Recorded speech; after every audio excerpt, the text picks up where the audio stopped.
زي ما قلنا في الأول إن الرحلة مش سهلة طبعا. من أي حد حاليا بيسمعنا لو هو لسه في البداية، لسه حابب حاجات كتير، عقبات كتير، مش هتستمر مع شخص واحد، مش هتستمر في مكان واحد. المهم إن أنت تحاول إن حد معاك في الرحلة، حد صديقك، حد يدفعك ويستمر معاك.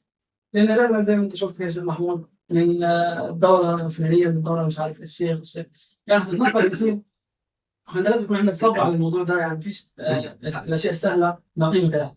لازم تحط الموضوع ده في بالك يعني.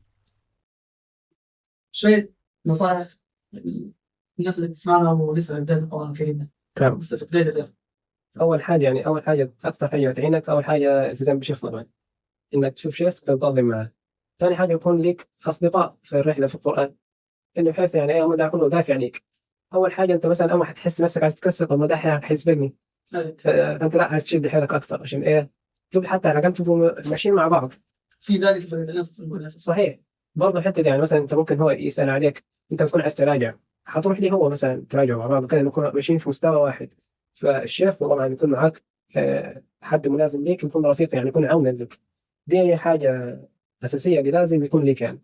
ثاني حاجة يعني ما تيأس. يعني ممكن يكون ناس كثير يقول لك والله أنا حفظت ونسيت. معلش، وأي واحد يتعرض إنه يحفظ وينسى وكذا يعني القرآن غالب لا مغلوب، ولازم الرحلة يكون فيها مشقة. يعني عشان إيه؟ ربنا زي ما يقول كذا يطهرك ويمحصك. لا أنت لازم عشان تشوف أنت صح صادق ولا أول ما طب حتوقع مش هتكمل يعني. لا، أنت ما تيأسش. حاول أي مكان تروح فيه حتى لو بعدت شوية مثلا عن المكان اللي أنت موجود فيه وأهلك وشيخك، تشوف لك شيخ ثاني في المنطقة اللي أنت بعيد فيها مثلا، أو تبقى متواصل مع الشيخ بالتليفون مثلا، وتشوف برضو إيه رفقاء القرآن يكونوا معك. دي برضو يعني يساعدك جدا جدا جدا. والله طريق القرآن طويل ولكن جميل وليس له نهاية. يعني القرآن ممتد معك من في الحياة الدنيا وفي القبر وفي الجنة. يعني العبادة الوحيدة المستمرة في الجنة هي تلاوة القرآن. لكن فالقرآن يعني ما أجملها من رحلة. ودي يعني زي ما هي القرآن حياة. أنت مثلا مش فترة هتعدي، لا مش حاجة بس تخلصها ويلا أختم عشان بالضبط، لا دي حاجة مكملة معك. يعني أنت بعد ما تختم لا والله هتهتم بالأحكام، وبعد ما تهتم بالأحكام هتقرأ إجازة، وبعد ما تقرأ إجازة في قراءات. الموضوع يعني طويل جدا.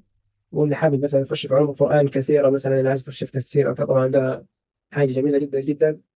يعني زي ما نقول بحر لا ساحل له. يعني القرآن آه، يعني رحلة عظيمة جدا، وفي شيء يعني زي ما قلنا شرف عظيم. يعني قلنا ثم أورثنا الكتاب الذين اصطفينا من عبادنا. فإنك ربنا يصطفيك برضه دي مش لقب مش سهل لأي واحد ياخذه طبعا.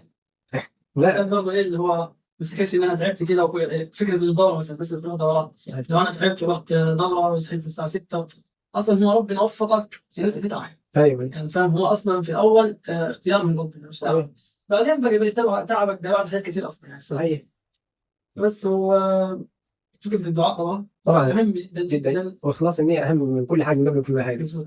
يعني النية زي ما نقول احنا تفرق جدا معك، من اعلى الجنان الى دركات النار. يعني لما يقول اول ثلاثه يصعد منهم النار منهم قارئ القران. يعني فيما قرات فيك يا رب فيقول كذبت، ولكن لو قال قارئ وقد قيل خلاص انت اخذت اجرك في الدنيا، وكذا انك عنك قارئ وانت حافظ وانت مش عارف الشيخ اللي ما فيش منك اثنين، خلاص وقد قيل. فايه معنى كده ايه؟ حتبقى من اول ثلاثه تصعد بهم النار. ولكن طب قارئ القران الماهر كمان بالقرآن مع السفرة الكرام البررة، يقال لقارئ القرآن يوم القيامة اقرأ واصعد في درجة الجنة وغرفها. يعني فهو ما زال يصعد. يعني فهو يعني ما دام بيقرأ فهو بيصعد بيرتقي. يعني حتى من العلماء يقول لك ايه لدرجات الجنة بحسب عدد آيات القرآن. فشوف الفرق، النية توديك فين. فأهم حاجة طبعا النية زي ما قلت أنت، الدعاء، وقلنا الرفيق وقلنا الشيخ. دي كلها حاجات معينة. برضه عايز أقول حاجة، لا تيأس. يعني لازم حتجي لك فترات صعبة.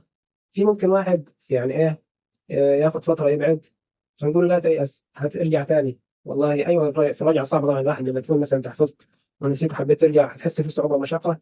بس والله يعني فيش حاجة تستاهل إنك تتعب أكثر من القرآن. حاجة حتوصلك للجنة أنت. هي دي يعني اللي تفني فيها عمرك، مش أي حاجة ثانية يعني. كل حاجة أي طبعا مطالب نحن نسعى في الدنيا وكذا، ولكن لا ننسى يعني الهدف الأساسي أن احنا وجدنا من أجل أن نعبد الله. ما خلقت الجن والإنس إلا ليعبدون. إلا ليعبدون. تمام. فكلا يعني تخيل انك تحفظ كتاب الله، كلام الله يكون معك في اي وقت، يعني ده شرف عظيم مش اي حد يقدر يناله. فانت لو حصل لك اي ظروف، ممكن واحد يقول تعب بعد مش عارف، مش مشكله يعني يرجع ثاني، والله هتلاقي ربنا يوفقك، ممكن ترجع بافضل من كثير من الاول. فلا تيأس ابدا يعني اي حد يعني في طريق القران. وفي نفس الوقت مش عايزين مثلا في واحد يقول انا خلاص والله انا كبرت، لا ما فيش الكلام ده. مش هقدر والله احفظ انا مش عارف إيه. يعني يعني بص هنقول لك احفظ على كده، مش لازم تبقى حافظ كله، بس تحفظ يعني اي حاجه تبقى شرف لك، ما تنقطعش. ما تنقطعش. يعني بدل ما انت ما حفظتش حاجه خالص، تحفظ جزء جزئين، دي يعني لازم يعني. احفظ ولو كمية صغيرة في اليوم صحيح. أفضل من بلاش على الأقل. قليل دائم برضه خير من كثير من منقطع، دي ناخذ النصائح من الناس اللي لو كنت تخش الحماس ولا حاجه تقول له احفظ يا ولدي مثلا وجهي في اليوم، لا انا حافظ خمسه سته، تلاقي اليوم يومين وبيش. لا حماس بداية. حماس يومين ينقطع بعدين. لا، خلي الشيخ هو اللي يوجهك، انه راح يكون على خبره اكثر منك يعني بيفيدك اكثر. وفي مثلا نصيحه بس ممكن ناجلها اللي في الاخر، دي نصيحه عموما لكل طلاب اللي رايحين كليات وكذا. أنا كنت أقولها ونسيت من شوي. اللي هو أيا كانت الفترة اللي انقطع فيها أي حد مننا يعني، طيب. أيا كانت كبيرة أو صغيرة، فما تيأس. طبعا. لأن يعني في قصص كثيرة جدا ملهمة، الناس انقطعوا في فترات كبيرة، بل ويعني مستواهم مثلا مش هنقول الأخلاقي، ولكن علاقتهم بالقرآن أو علاقتهم بالعبادات عامة تدهورت يعني، طيب. وهجروا ما شاء الله عليهم. صحيح. يعني بص يعني مش يعني 100%، ولكن اغلب كل المشايخ الكبار لما تجي مثلا يحكي لك قصته مثلا في رحلته مع القرآن، حيقول لك أنا حفظت وبعد كده نسيت، وبعد كده مثلا دخل مسابقة لم يوفق لما هو مش حافظ كويس يعني كان، فبعد كده ابتدت لا ابتدى يشد على نفسه، بعد كده هتلاقي هو اللي وصل. فبص يعني مش لازم البداية تكون أقوى حاجة، يعني برضه دي قاعدة عموما يعني ممكن كمان في أي حاجة فعلا. في الناس اللي مثلا ثانوية عامة كان ممكن ناخدها برضه فيها أبطال دي، مش لازم تكون من البداية أقوى حاجة. ممكن تلاقي واحد بادئ قوي جدا ولكن في الآخر تلقاه ما فيش طب. لا، أنت ممكن بعد كده واحد يكون البداية ضعيفة شوي، سواء في سبب أو ما في سبب يعني عموما، وتلاقيه ممكن بعد كده شد خلاص وكمل أحسن من الثاني اللي بدأ قوي ووضع. فأنت ما تحكمش على نفسك من البدايات، ولكن حاول يعني على قد ما تقدر وقت ما تجي لك القوة والعزيمة إنك تبدأ. مش مشكلة تبدأ ضعيف، بس أهم حاجة تبدأ. وابدأ باللي عندك. طبعا. بتقدر عليه. وتقدر عليه. ده سواء في القرآن، سواء في المذاكرة، سواء في حد حابب يبدأ شغله، صحيح. حد حابب يبدأ هواية. أوريكم البتاع اللي بدي فيها البوكس دي، بس الإضاءة دي أوريكم صوت